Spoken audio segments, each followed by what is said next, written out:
por supuesto, va a causar, pues, consternación entre los discípulos. Imagínate, ¿no? Se quedan sorprendidos, se quedan sin palabras, se van preguntando quién puede ser, quién va a traicionar a nuestro Señor. ¿Quién me puede leer Evangelio de San Juan en el capítulo 13, el versículo 21 y 22? Capítulo 13, versículo 21 y 22.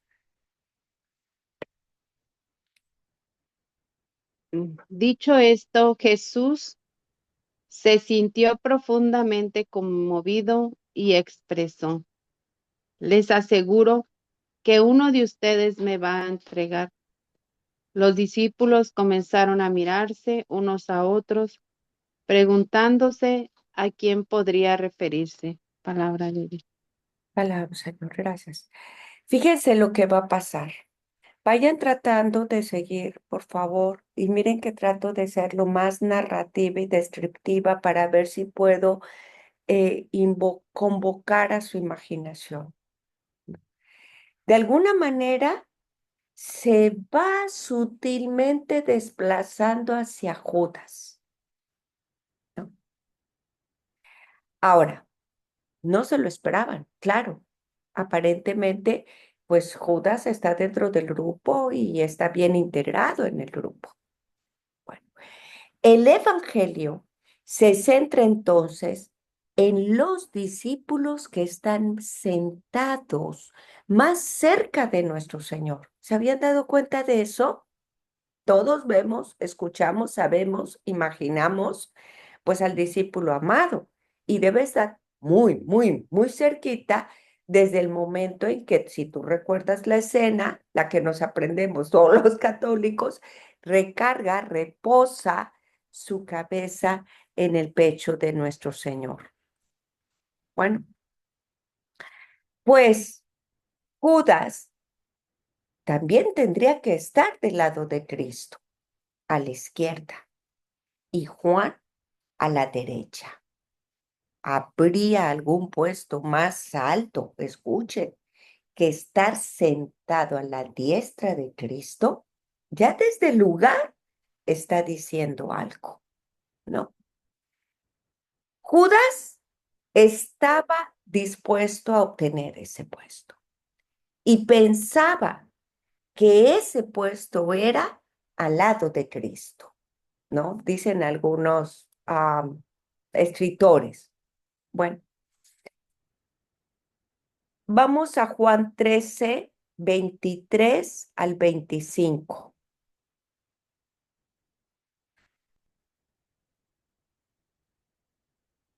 13, 23 al 25. Uno de los discípulos, uno de ellos, el discípulo al que Jesús tanto amaba, estaba reclinado sobre el pecho de Jesús. Mm. Simón Pedro le hizo señas para que le preguntara a quién se refería.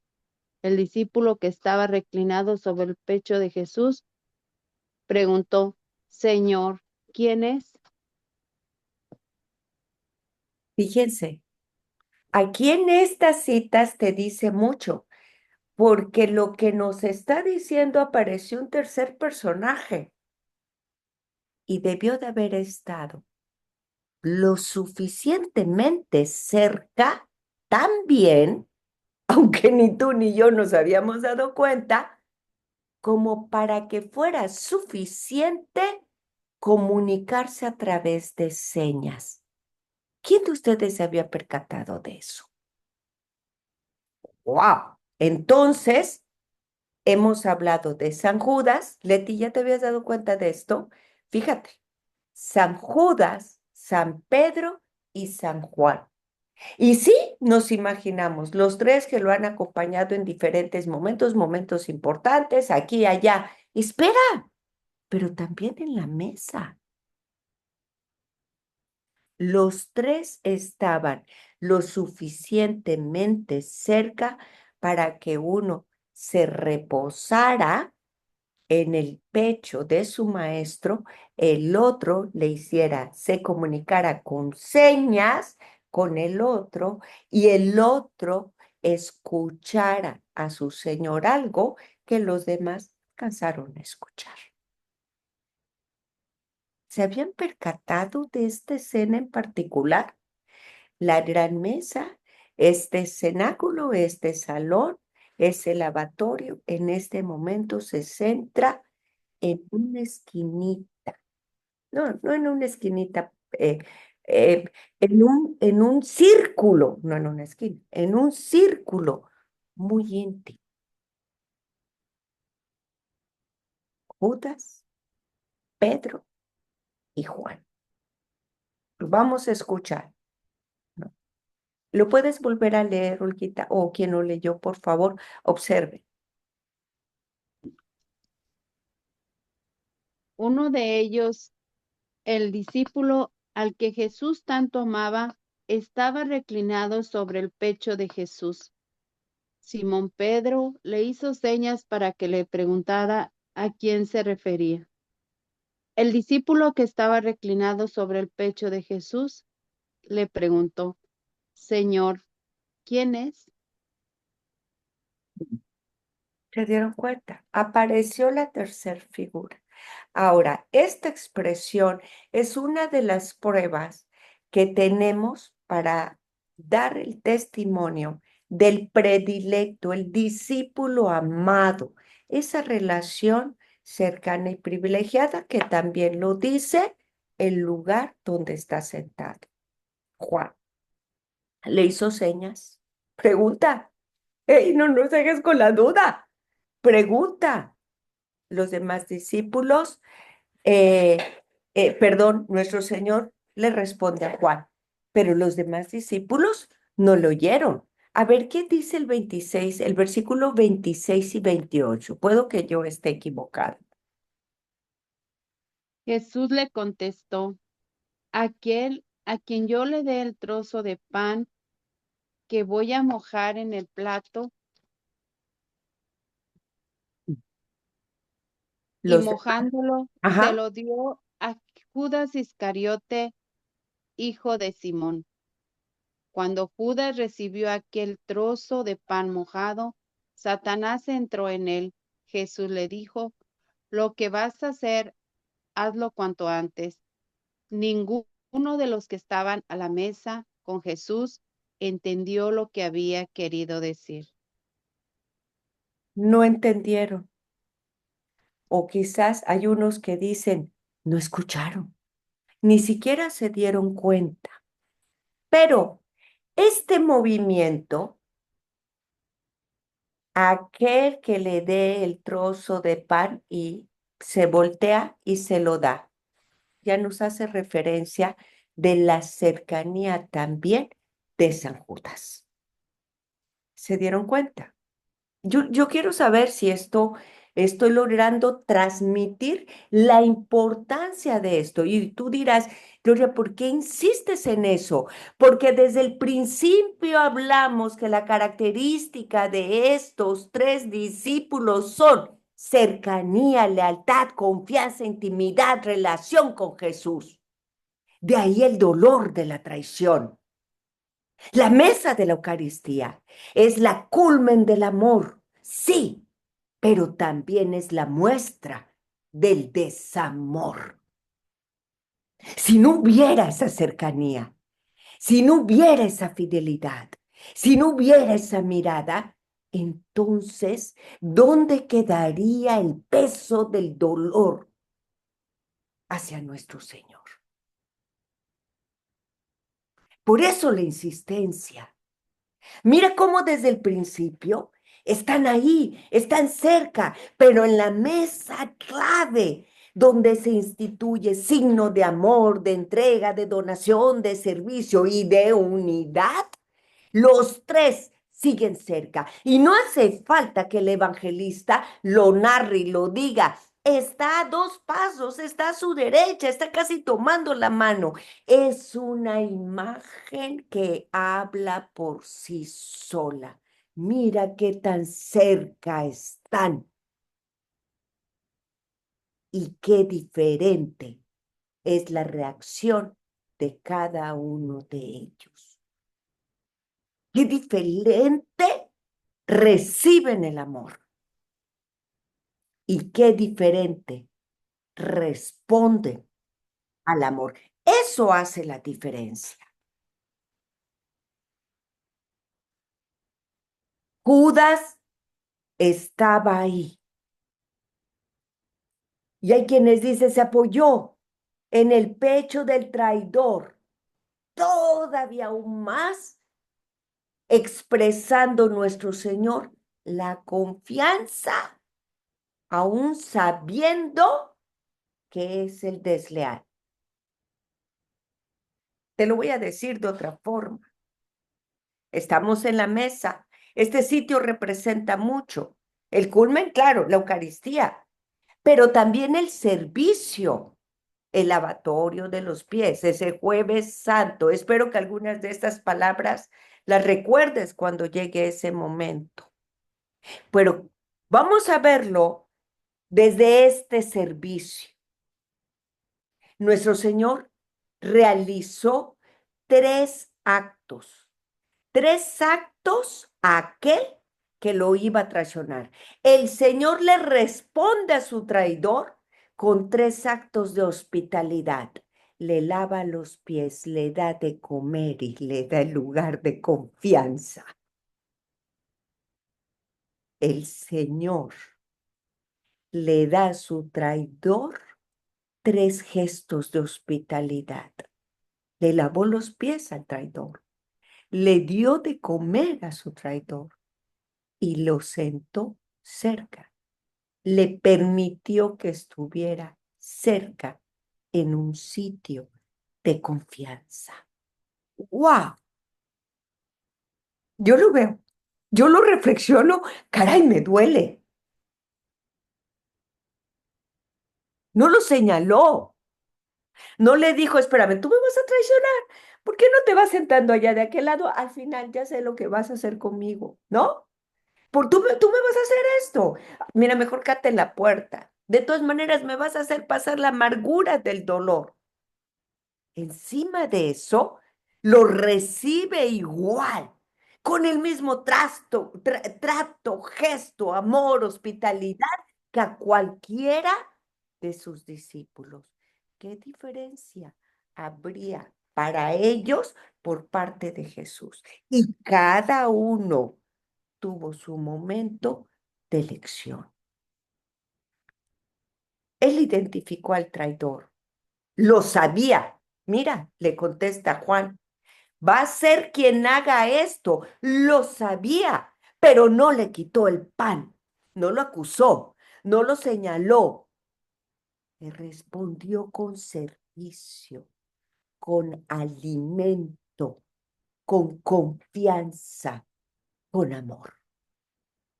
Juan nos da otra visión de este drama. Aunque Judas era el traidor, no era el verdadero adversario de Jesús. ¿Cómo? Espérate.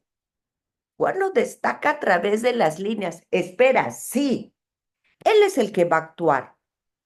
Pero ¿sabes quién es el verdadero adversario de nuestro Señor? ¿Quién es? Satanás. ¿Qué dice la cita? Tan pronto toma el pan, Satanás se apodera de él. ¿Qué dice Génesis? Es esta lucha a través de los tiempos entre los verdaderos combatientes, Jesús nuestro Señor y Satanás, el bien y el mal, la luz, la sombra. Esa es la lucha real, el combate espiritual. Pero ¿de qué manera va a combatir el enemigo si no es a través de quien se lo permita? Y entonces se hace presente en nuestras vidas. Ellos son los combatientes. Se está librando en aquel momento la misma batalla que tenemos hasta el día de hoy. ¿Cuál es esa batalla? Si me vuelven a leer, por favor, capítulo de San Juan, perdón, San Juan capítulo 13, versículo 27.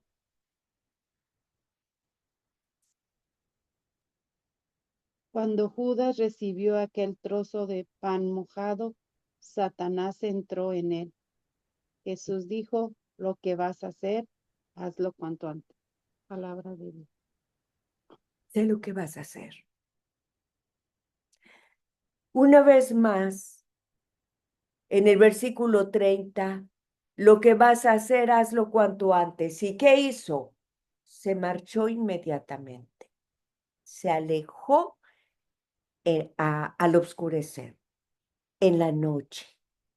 El versículo 30 nos comunica algo más que el tiempo. Lo hablábamos recientemente. Desde las primeras páginas del Evangelio de San Juan, marca este conflicto entre luz y las tinieblas. Y Judas se había apartado de la luz para entrar a la oscuridad absoluta. Pero vamos a recogernos otra vez. No vamos a salir atrás de Judas. Recuerda,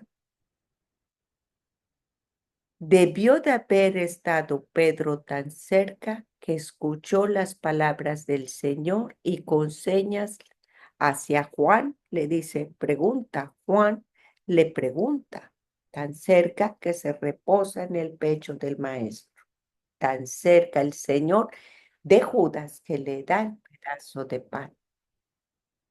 Un círculo muy pequeñito. Judas sale bajo la noche. Seguramente, ¿qué estaría haciendo Pedro y Juan? Seguramente mirando. Pero eso lo vamos a ver después. Regresemos a la mesa. Nos recogemos otra vez en la presencia de nuestro Señor Eucaristía. Vamos a acompañarle en el atardecer del jueves, en esa hora santa donde recordamos los misterios del amor extremo. Algunas veces nos podremos centrar en la agonía de Getsemaní y otras simplemente en ese misterio de la condescendencia del Señor. La Eucaristía, el signo de contradicción, en donde se parece unir el amor y el desamor, el amor y la ingratitud, la salvación y la condenación. Y entonces se ponen las bases de la reparación eucarística. Pero es también ahí donde confluyen todos los sentimientos humanos, donde se concentra el mayor amor, pero también quizás el mayor desprecio. En el mensaje eucarístico de San Juan, si no me equivoco, en el capítulo 6, nos habla del pan de vida, nos habla de la fuente que es la ley del amor. Y entonces se escucha estas palabras: ¿quién podrá creer? Esta pregunta que los judíos se hacen de una manera fuerte, porque quien coma mi carne y beba, ¿quién puede creer eso? ¿De qué está hablando? Me explico. Pero en aquella ocasión, nuestro Señor se dirigió a sus discípulos, a los predilectos. Y si tú recuerdas, ahí también en el Evangelio de San Juan, también encontramos una pregunta del Señor: ¿qué también vosotros os queréis marchar? Y la respuesta sabia: Señor, ¿a dónde iremos? Si tú tienes palabra de vida eterna. Así concluye un diálogo profundo, una frase dolorida que se dirige a sus apóstoles. Cuando les dice, yo los he escogido, pero uno de vosotros, uno de nosotros, uno de ustedes, perdón, se eh, eh, traicionará, traicionará.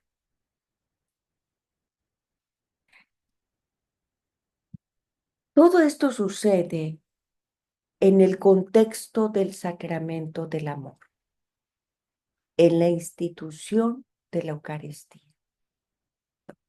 En ese momento donde, por ejemplo, un San Ignacio llamaría el signo grandísimo del amor, pero que parece al mismo tiempo que quería significarnos, escucha, el signo grandísimo de nuestro desamor. Estos dos elementos parecen estar siempre unidos. El lugar, la Eucaristía, privilegiado de la reparación por muchas razones.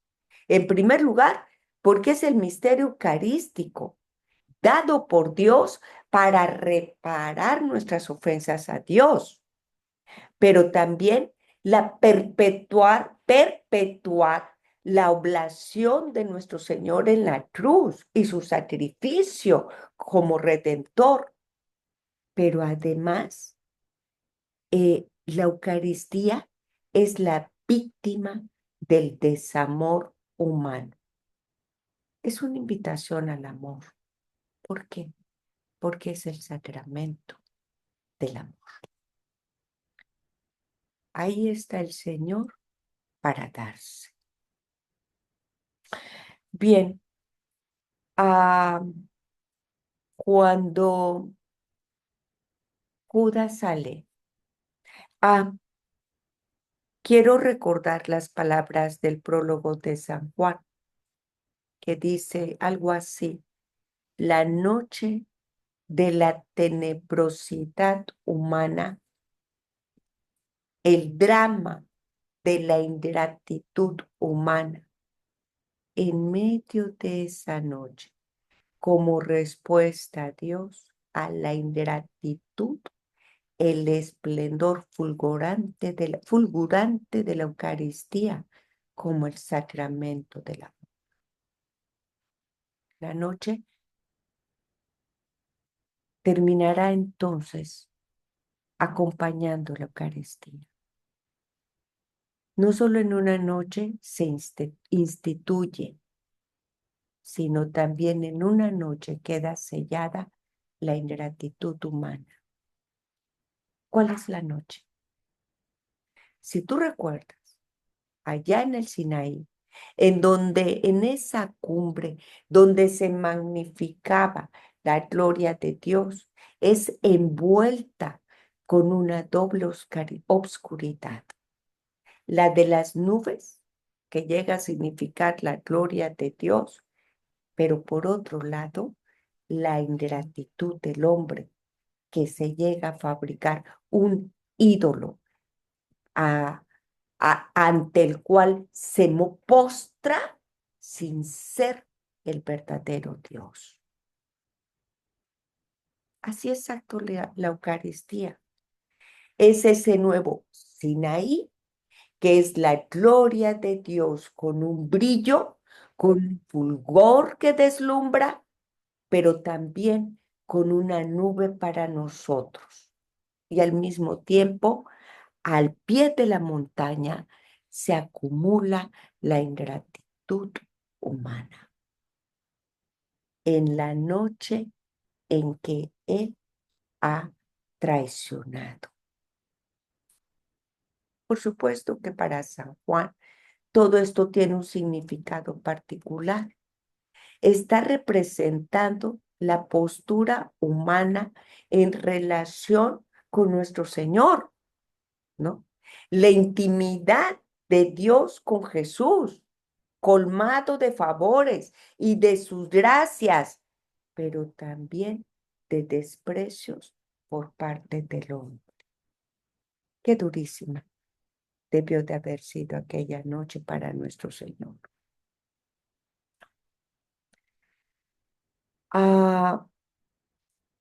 El discípulo amado estaba reclinado en el seno de Jesús. Algunos biblistas representan en él al cristiano perfecto, aquel que llega a estar tan cerca de nuestro Señor que pueda ser capaz de reclinar su cabeza en el seno de Jesús.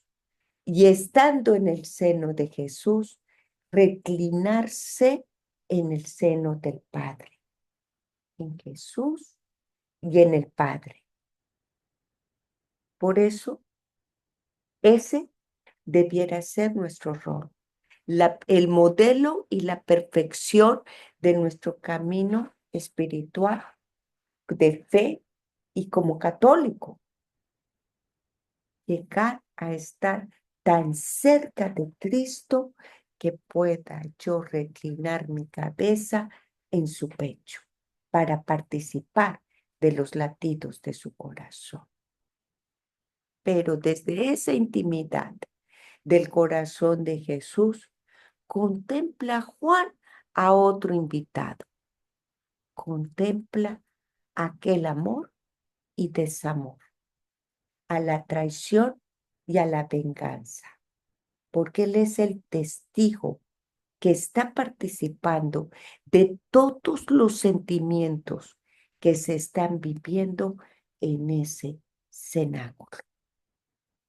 La tristeza, la revelación y la tristeza de nuestro Señor Jesús, la duda, el cuestionamiento, la curiosidad de San Pedro, la venganza, la presencia del mal, la codicia y la traición de San Judas. Todo está frente a sus ojos. Lo mira, lo contempla. ¿Qué habrá pensado? ¿Qué habrá sentido? Por lo pronto, el discípulo amado, desde el seno, desde el pecho, acompaña al maestro. En silencio, desde ahí va contemplando y acompañando con su cercanía, con su presencia al amor que va a ser herido.